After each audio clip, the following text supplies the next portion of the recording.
तो ਅਸੀਂ ਗੱਲ ਕਰ ਰਹੇ ਹਾਂ ਕਿ ਨੌਨ ਐਕਸਪੈਰੀਮੈਂਟਲ ਕੁਆਂਟੀਟੇਟਿਵ ਰਿਸਰਚ ਕੀ ਹੁੰਦੀ। ਨੌਨ ਐਕਸਪੈਰੀਮੈਂਟਲ ਕੁਆਂਟੀਟੇਟਿਵ ਰਿਸਰਚ ਵੀ ਡਿਵਾਈਡ ਹੁੰਦੀ ਹੈ developmental research ਡਿਜ਼ਾइन, descriptive design, एप्टोनॉमिकल design और सर्वे रिसर्च डिज़ाइन।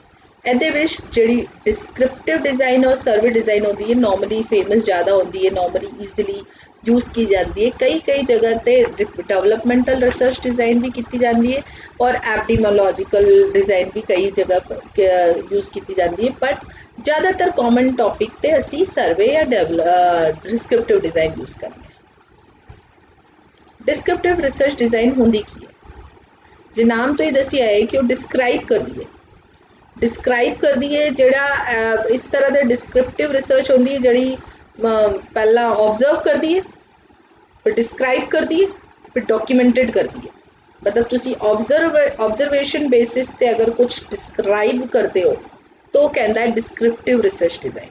और की इनवॉल्व करता है ਉਹਦੇ ਵਿੱਚ ਤੁਸੀਂ कलैक्शन करते हो डेटा दे और ਉਹ डिस्क्रिप्शन होंदा है इंडिविजुअल ते भी होंदा है, ग्रुप और ਉਹਦੀ सिचुएशन ते भी होंदा है कि किसी इंडिविजुअल टॉपिक या प्रॉब्लम ਨੂੰ ਲੈ ਕੇ ਤੁਸੀਂ ਉਸ ਨੂੰ डिस्क्राइब कर सकते हो, ग्रुप ऑफ प्रॉब्लम्स ਨੂੰ लेकर भी डिस्क्राइब कर सकते हो या स्पेसिफिक किसी सिचुएशन ਨੂੰ लेकर भी डिस्क्राइब कर सकते हो। जिक्र ना आज की सिचुएशन है कोरोना की, कोविड-19 की जी सिचुएशन चल रही है, जो इन्वायरमेंट चल रहा है, इस इन्वायरमेंट ते भी तुम डिस्कस कर सकते हो। इस इन्वायरमेंट ते जुड़िया हुई जड़िया प्रॉब्लम्स ने और नंबर ऑफ प्रॉब्लम्स ਨੂੰ ग्रुप ਵਿੱਚ लेकर भी तुम डिस्कस कर सकते हो और सिंगल एक प्रॉब्लम ਨੂੰ लेकर कि भाई मैन्युफैक्चरिंग का की होएगा, कस्टमर का की होएगा, एक आम आदमी का की होएगा, वैक्सीनेशन लगूगी तो की होएगा, नहीं लगूगी तो किसी एक सिचुएशन एक टॉपिक एक इंडिविजुअल ते भी कर सकते हो। तो डिस्क्रिप्टिव स्टडी जड़ी होंदियां ने ਉਹਦੇ ਵਿੱਚ ਤੁਸੀਂ इंटरव्यू भी ले सकते हो, ਤੁਸੀਂ ਕੁਐਸਚਨੇਅਰ ਦੇ ਥਰੂ डेटा भी कलेक्ट कर सकते हो और ਤੁਸੀਂ ऑब्जरवेशन ਤੇ भी ऑब्जरवेशन कर लो, एक चेकलिस्ट बना लो तो ਤੁਹਾਨੂੰ लगता है कि इस पर्टिकुलर टॉपिक ते रिलेटेड ਕਿਹੜੀ चेकलिस्ट ਕਿਹੜੇ ऑब्जरवेशन है जो ਤੁਹਾਨੂੰ ध्यान रखने। सपोज अगर तुसी सोचो कि मैं एक असम्पशन दस रही हूँ जिकन कस्टमर सैटिस्फैक्शन अगर तुहानू देखना है कि कोई व्यक्ति अगर शॉपिंग करता है, कोई परचेज करता है कोई प्रोडक्ट, तो वह कस्टमर सैटिस्फैक्शन की चैकलिस्ट की है, किहड़े पैरामीटर ते वो सैटिस्फाइड फील करता है। तो पैरामीटर अगर तुहानू लगता है कि सर्विसेज ने, जी शॉप उसनू सर्विसेज दे रही है, जोड़ा ब्रांड उसनू सर्विसेज दे रहा है, वारंटी है कि गारंटी है कि प्राइस है कि प्रमोशन है कि एडवर्टीजमेंट है, एक नंबर ऑफ चैकलिस्ट अगर तुसी बना सकते हो और ऑब्जरवेशन के बेसिस पे तुसी देख सकते हो कि बंदा किस तो ऑब्जरवेशन कई तरीके के होंगे ने, तुसी ओरल ऑब्जरवेशन भी कर सकते हो कि ऑब्जरवेशन के बेसिस पे असी लोकी जड़ा है वो बिहेवियर की डेफिनेशन बनाई है, ऑब्जरवेशन के बेसिस पे असी सोचे है कि कस्टमर सैटिस्फैक्शन। तो तुसी अपना डेटा कितना ज़्यादा डीपली जाके कलेक्ट करना चाहते हो, कितना थॉरली जानते हो, किस तरह का एक्सपेरीमेंट करना चाहते हो, उस हिसाब नाल तुसी अपना टूल जड़ा है डिसाइड करते हो कि क्वेश्चनियर के थ्रू करोगे, एक को मिलकर पूछोगे, इंटरव्यू लोगे, उसके बाद करोगे जिक्र भी हो दे बाद एक्सपेरीमेंटल जड़ा नो एक्सपेरीमेंट है, बिकॉज ये नॉन एक्सपेरीमेंटल डिज़ाइन है। तो नो एक्सपेरिमेंटल डिज़ाइन जड़ा होंदा है मैनिपुलेशन और Indeed on random selection two groups. मतलब कह रहा है कि वो बिकॉज नहीं ਉਹਦੇ ਵਿੱਚ कोई एक्सपेरिमेंटल है ही नहीं, वो तो डिस्क्रिप्टिव है, वो तो डिस्क्रिप्टिव है। मतलब उसको तुसी जड़ा फैक्ट जड़ा पूछया वो मिलिया, तुसी इंटरव्यू लिया, इंटरव्यू विच बंदे ने जड़ा दसिया उहियो फैक्ट है, क्वेश्चनर विच उसने जड़ा टिक किया उहियो फैक्ट। तो ਇਹਦੇ ਵਿੱਚ ਕੀ ਹੁੰਦਾ है जिकन ग्रुप जिकन तुसी नर्स पेशेंट और फैमिली का ग्रुप बनाया और तुसी ਉਹਦੇ ਤੇ ਤਿੰਨਾਂ ਤੇ ਗੱਲ कर रहे हो और तिन्ना ते गल कर रहे हो अबाउट हॉस्पिटल सर्विसेज। तो नर्स का उसको देखने का एक अलग तरीका है, पेशेंट्स को देखने का उसको एक अलग तरीका है और फैमिली उसको किस तरह तो ले रही है यह बिल्कुल अलग है। तो असी तुसी ये तीनों का ग्रुप बनाया और उन तीनों तो मिलाकर तुसी नॉलेज कलैक्ट किया और जो वो नॉलेज कलैक्ट किया है उसके बाद तुसी अपना व्यू दसिया, वो कहती है डिस्क्रिप्टिव रिसर्च। यह फैक्ट है, ये रैंडम वाली कोई गल ही नहीं है क्योंकि तुहानू ग्रुप बनाना पऊगा या तुहानू स्पेसिफिक सिचुएशन लेनी पऊगी और वो जेड़ा बंदा उस सिचुएशन ते फिट होंदा है उहदे ते ही जाके तुसी रिसर्च कर सकते हो। फिर कहता है कि डिस्क्रिप्टिव दे भी टाइप होंदे ने। डिस्क्रिप्टिव का पहला टाइप होता है यूनिवेरिएंट डिस्क्रिप्टिव रिसर्च डिज़ाइन, दूजा होता है एक्सप्लोरेटरी डिज़ाइन, तीजा होता है कंपैरेटिव डिज़ाइन। तो ये तीनों मिलकर जोड़े होंगे ने वो डिस्क्रिप्टिव डिज़ाइन को कंप्लीट करते हैं, कंप्लीट करते हैं और उहदे विच तुसी जिन्ने भी रिलेटेड फैक्टर्स ने, जिन्ने भी डायमेंशनस ने उसको एक्सप्लेन करन दे, वो सारे डायमेंशनस लेकर तुसी उसको एक्सप्लेन करते हो। और एक एक्सप्लोरेटरी डिस्क्रिप्टिव डिज़ाइन जड़ी होंदी है, जेकर असी बात गल की कि यूनिवेरिएंट भी होती है, एक्सपेरिमेंटरी होती है और कंपैरेटिव भी होती है। तो यूनि दैट मीनस एक ही इको फैक्ट है, इको फैक्ट है। तो तुसी असी गल कर चुके हैं इको फैक्ट में तुसी किस तरह से डिस्क्रिप्टिव बनोगे। जे तुसी चाहते हो कि एक्सप्लोरेटरी डिस्क्रिप्टिव डिज़ाइन तुसी ले रहे हो, तुहानू होर एक्सप्लोर करना है, होर डिस्क्राइब करना है रिलेशनशिप, तो तुसी की करोगे, डेप्थ एक्सप्लोरेशन करोगे जिन्ने भी रिलेटेड फैक्टर्स ने किसी भी इंसीडेंट ने होन दे, कोरोना वायरस फैलन दे जिन्ने भी फैक्टर्स ने, वो सारे फैक्टर्स कलेक्ट करके जे तुसी कुछ कंसेप्चुअल कुछ डिस्क्राइब कर दे हो तो एक्सप्लोरेटरी डिस्क्रिप्टिव डिज़ाइन हो जाएगा। जे तुसी एक ही बारी सोच रहे हो, एक ही डायमेंशन के बारे सोच रहे हो, तो वो यूनिवेरिएंट कहलाएगा।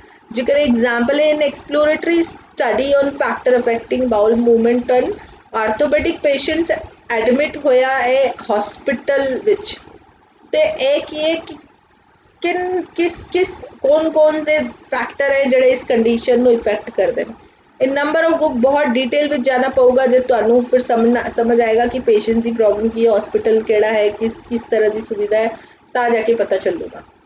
कंपैरेटिव डिस्क्रिप्टिव डिज़ाइन की होता है जिहदे विच तुसी कंपेयर करते हो। तो कंपेयर किदा करते हो, कंट्रास्टिंग दो सैंपल का कंपेयर करते हो, दो सब्जेक्ट्स का कंपेयर करते हो, या दो तो ज़्यादा सब्जेक्ट्स भी हो सकते हैं उन्होंने कंपेयर करते हो।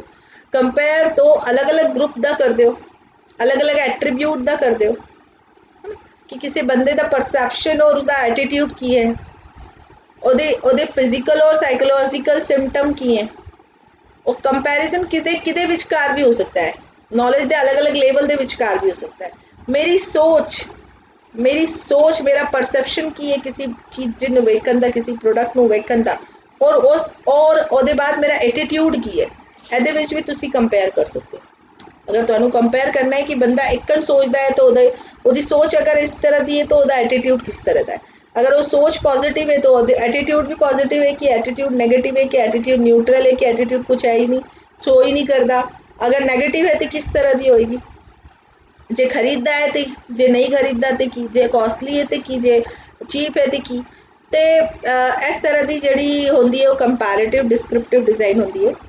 कंपैरेटिव डिस्क्रिप्टिव डिज़ाइन में तुसी बंदे नू या सैंपल नू अलग अलग डायमेंशन में डिवाइड कर सकते हो। तुसी ग्रां दा अलग ले लो, तुसी अर्बन एरिया अलग ले लो, रूरल एरिया अलग ले लो, तुसी एज वाइज उसनू डिवाइड कर दो, तुसी उसनू डिस्ट्रिक्ट वाइज डिवाइड कर दो, सिटी वाइज डिवाइड कर दो, तुसी उसनू जॉब के हिसाब नाल डिवाइड कर सकते हो, एज के हिसाब नाल डिवाइड कर सकते हो। तो इस तरह तुसी कंपैरिजन कर सकते हो किसी भी दो वेरीएबल या दो तो ज़्यादा वेरीएबल। फिर आंदा है कोरिलेशन रिसर्च की होता है।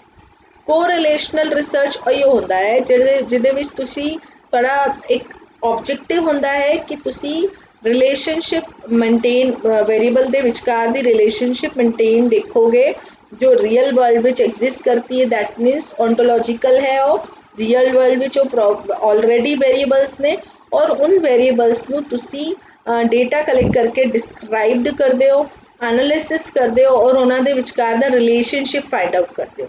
रिलेशन चंगा है, बहुत स्ट्रॉन्ग है, एग्जिस्ट करता है, एग्जिस्ट नहीं करता है, ओके है, मॉडरेट है, दोनों की बहुत अच्छी बॉन्डिंग है दो वेरीएबल की कि एक को चेंज करो तो दूजा चेंज हो जाता। तो वो को रिलेशन जड़ा है वो तुसी आइडेंटिफाई करते हो।